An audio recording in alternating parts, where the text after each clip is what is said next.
আসসালামু আলাইকুম। সিলেট স্টুডিও থেকে চ্যানেল এস সিলেট নিউজে সবাইকে স্বাগত জানাচ্ছি। সঙ্গে আছি জান্নাতুল নাজনীন আশা।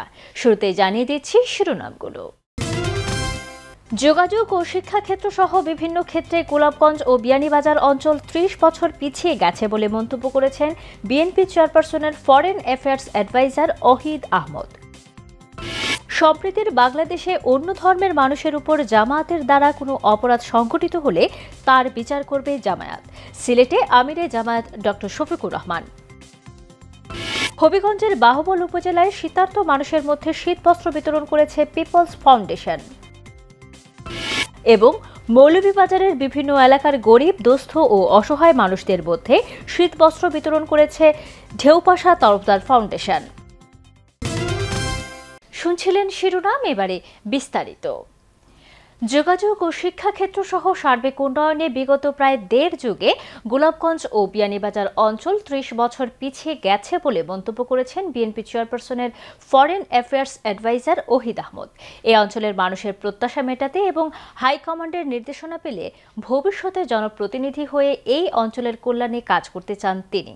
বাংলাদেশ সফর শেষে যুক্তরাজ্য যাবার প্রাক্কালে চ্যানেল এস এর আলাপকালে তিনি এসব কথা জানান। বিস্তারিত জানাচ্ছেন মইনুদ্দিন মঞ্জু। ক্যামেরায় ছিলেন সিলেট অফিসের chief camera person Liton Chowdhury. ৫ আগস্টের পট পরিবর্তনের পর সম্প্রতি সংক্ষিপ্ত সফরে সিলেটে আসেন বিএনপি চেয়ারপারসনের ফরেন অ্যাফেয়ার্স অ্যাডভাইজার এবং টাওয়ার হ্যামলেটসের সাবেক deputy mayor councillor Ohid Ahmed. সফরকালে তিনি গোলাপগঞ্জ ও বিয়ানীবাজার উপজেলার সর্বস্তরের মানুষের সাথে একাধিক মত বিনিময় সভা করেন। এছাড়াও ছাত্র জনতার গণ অভ্যুত্থানে নিহত ও আহতদের পরিবারের সদস্যদেরকেও সহযোগিতা করেন তিনি। সিলেটের সুধীজনদের সাথেও বৈঠক করেন ওহিদ আহমদ। এসব কর্মসূচি শেষে যুক্তরাজ্য যাবার প্রাক্কালে চ্যানেল এস এর সাথে আলাপকালে ওহিদ আহমদ অভিযোগ করেন, যোগাযোগ ও শিক্ষাক্ষেত্র সহ সার্বিক সকল সেক্টরে বিগত আওয়ামী লীগের শাসন আমলে গোলাপগঞ্জ ও বিয়ানীবাজার অঞ্চল কমপক্ষে ৩০ বছর পিছিয়ে গেছে। আমরা আমাদের সময় স্কুলে কলেজে আমরা আমাদের বাড়ি থেকে এসে পড়ালেখা করতাম, এত সুন্দর, এত ভালো রাস্তা ছিল। এখন সেটা আমরা অনেক পিছিয়ে গিয়েছি। আমাদের এখন মনে হয় যে আমরা প্রায় ৩০ বছর আমরা পিছনে চলে গিয়েছি। আমাদের রাস্তাঘাটের যে করুণ অবস্থা, আমাদের এলাকার শিক্ষা ব্যবস্থা এত খারাপ যে আপনি চিন্তা করতে পারেন। এই অঞ্চলের মানুষের প্রত্যাশা মেটাতে এবং দলীয় হাইকমান্ডের নির্দেশনা পেলে ভবিষ্যতে এই আসনের জনপ্রতিনিধি হয়ে পিছিয়ে পড়া জনগোষ্ঠীর কল্যাণে ভূমিকা রাখতে কার্পণ্য করবেন না ওহিদ আহমদ। আমাকে মানুষ চিন্তা করতে মনে করতেছে হয়তো আমি যে এখানে রাজনীতি শুরু করেছি, এখানে আমি যুবদলের প্রতিষ্ঠাতা ছিলাম, এখানে সামাজিক কর্মকাণ্ডের সাথে জড়িত ছিলাম, শিক্ষকতার সাথে জড়িত ছিলাম, সব মিলাইয়া আমি বিদেশে যাওয়ার পরে 5 বারের নির্বাচিত কাউন্সিলর, এখানে অনেক ক্যাবিনেট পজিশন আমি করেছি। তারপরে আমি ওখানে পার্লামেন্টে, বর্তমান সরকারের পার্লামেন্টের ক্যান্ডিডেট ছিলাম। সব অভিজ্ঞতাকে কাজে লাগিয়ে যদি আমি, মানুষ মনে করতে যদি আমি আসি, তাহলে হয়তো আমার অভিজ্ঞতাগুলো কাজে লাগলে আমাদের এলাকায় একটা পরিবর্তন আনতে পারবো। তার জন্য মানুষের আশা অনেক বেশি। তো আমি বলবো না, আমি তো অন্যান্য সবার মতো একটা প্রসেস আছে।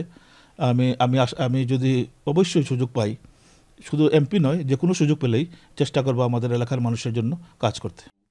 গোলাপগঞ্জ বিয়ানীবাজারের বিএনপি নেতাদের বিভাজনের রাজনীতিতে না জড়িয়ে নতুন করে দেশ গড়ার কাজে তারা একতাবদ্ধ থাকবেন, এই প্রত্যাশাও ব্যক্ত করেন তিনি। কথা হচ্ছে যে কিছু কিছু আমাদের হয়তো খুব বেশি না, এদের প্রতিও আমাদের নেতার কড়া নির্দেশ রয়েছে যে অতীতের রাজনীতিবিদদের মতো যদি আমাদের রাজনীতিবিদরা যদি এ ধরনের আচরণ করেন অথবা কোনো জায়গাতে অত্যাচারে লিপ্ত হন অথবা মানুষকে হয়রানি করেন, তাহলে কিন্তু উনি দেখিয়েও দিয়েছেন ওনাদেরকে কিন্তু বাংলাদেশের রাজনীতিতে, বিশেষ করে বিএনপির রাজনীতিতে আগামী দিনে ঠিকানা খুব কঠিন হবে। Moinuddin Manju, channel S news, Sylhet. Bangladesh জামায়াতে ইসলামের আমির ডাক্তার শফিকুর রহমান বলেছেন, সম্প্রীতির বাংলাদেশে অন্য ধর্মের মানুষের উপর জামায়াতের দ্বারা কোনো অপরাধ সংঘটিত হলে তার বিচার করবে জামায়াত। সিলেটের একটি অভিজাত হোটেলের সম্মেলন কক্ষে বাংলাদেশ জামায়াতে ইসলামের সিলেট মহানগর শাখার উদ্যোগে বিভিন্ন ধর্মাবলম্বী মানুষের সাথে মতবিনিময় সভা শেষে প্রধান অতিথির বক্তব্যে এসব কথা বলেন তিনি। ডাক্তার শফিকুর রহমান আরও বলেন, ধর্ম কোনো চাপাচাপির বিষয় নয়, ধর্ম অন্তরে লালন করতে হয়। জামাত বিশ্বাস করে অন্য ধর্মের মানুষকে অসম্মান করে কখনোই সম্প্রীতি প্রতিষ্ঠা হতে পারে না। বাংলাদেশ একমাত্র দেশ যেখানে সবাই মিলে সম্প্রীতি নিয়ে বসবাস করে।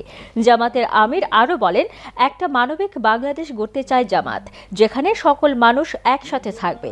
সিলেট মহানগর জামায়াতের আমির মোহাম্মদ ফখরুল ইসলামের সভাপতিত্বে মতবিনিময় সভায় হিন্দু, বৌদ্ধ ও খ্রিস্টান ধর্মাবলম্বী সুধীজন ছাড়াও জেলা ও মহানগর জামায়াতের নেতৃবৃন্দরা উপস্থিত ছিলেন। এরকম হয় আমি এটা নিন্দা জানাই এবং আমি দাবি করি, কঠোরভাবে দাবি করি যে যারা পারপিট্রেটর, যারা দুষ্কৃতিকারী, তাদেরকে ধরে পাকড়াও করে আইনের আওতায় এনে কঠোর শাস্তি দেওয়া। হবিগঞ্জের বাহুবল উপজেলায় শীতার্থ মানুষের মধ্যে শীতবস্ত্র বিতরণ করেছে পিপলস ফাউন্ডেশন। হাজী আব্দুল ওয়াহিদ চৌধুরী উচ্চ বিদ্যালয়ে আনুষ্ঠানিকভাবে এই শীতবস্ত্র বিতরণ করা হয়। রিপোর্ট করেছেন আমাদের হবিগঞ্জ জেলা প্রতিনিধি সৈয়দ মুফাজ্জল সাদাত মুক্তা। ক্যামেরায় ছিলেন সিরাজুল ইসলাম জীবন।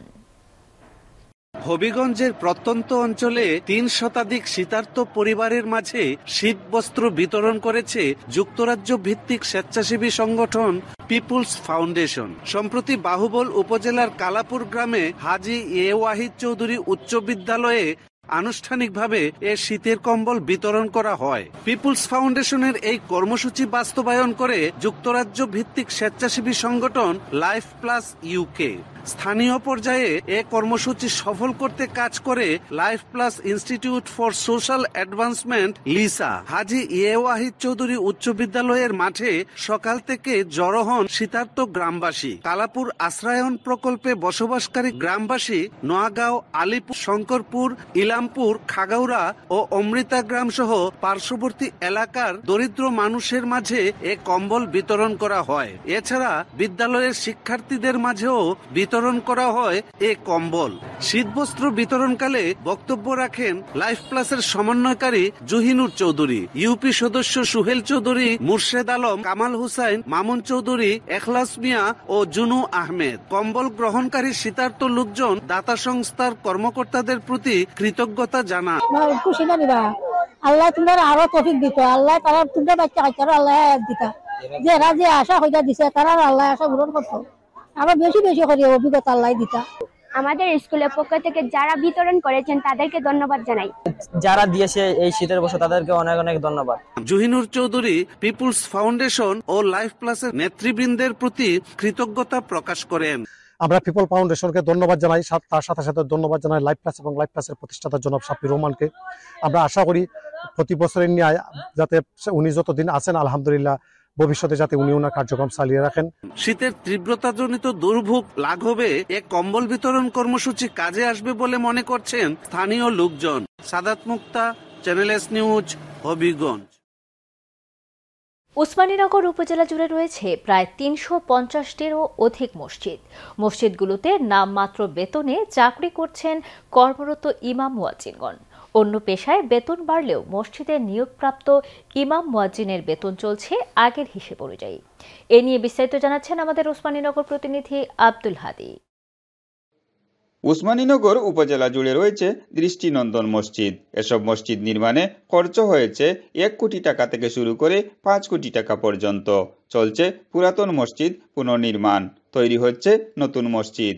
বেশিরভাগ মসজিদে কর্মরত ইমাম মুয়াজ্জিন যারা রয়েছেন তাদের মাসিক বেতন ৩,০০০ টাকা থেকে শুরু করে সর্বোচ্চ ৮ কিংবা ১০,০০০ টাকা মাত্র। বর্তমান ঊর্ধ্বগতির বাজারে প্রাপ্ত বেতনে জীবন পরিচালনা অনেকটা কষ্টসাধ্য কাজ। মুয়াজ্জিন যারা জাতির দিক নির্দেশনা দেন, ৫ ওয়াক্ত নামাজ সহি শুদ্ধ করিয়া আমরারে পড়াইন, আমরারে জুমার নামাজের আগে খুতবা শুনাইন, বিভিন্ন প্রেক্ষাপটে আমরারে দিক নির্দেশনা দেন। এই ইমাম মুয়াজ্জিন সাহেব হল একেবারে পিছিয়ে পড়ে। আমার মনে হয় সরকারের এমন কোনো বিভাগ নাই যে বিভাগও এত কম বেতন আছে। এটা চকিদারের বেতন ৯,০০০ থেকে উপরে, কিন্তু সারা দেশের জরিপ চালাইলে ইমাম মুয়াজ্জিনের বেতন হার গিয়া হয়তো ১,৫০০-২,০০০ পড়ব, গড় হার গিয়া ১,৫০০-২,০০০ গিয়া পড়ব। আল্লাহ চালাইরা হিমশিম খাইয়া, কিড়িমিড়ি খাইয়া, কষ্ট করিয়া, ধৈর্য ধরিয়া, দিনের খেদমত পেশা মনে করিয়া আল্লাহর কাছে বিনিময় আজর পাইবা এই বিশ্বাস লইয়া ও তারা মসজিদের সৌন্দর্য বৃদ্ধির পাশাপাশি মসজিদে দায়িত্বরত ইমাম এবং মুয়াজ্জিন যারা রয়েছেন তাদের প্রতি নজরদারি বাড়ানো প্রয়োজন। বেতন বৃদ্ধির পাশাপাশি সকলের সহযোগিতা পেলে স্বাচ্ছন্দ্যে চলত তাদের জীবন।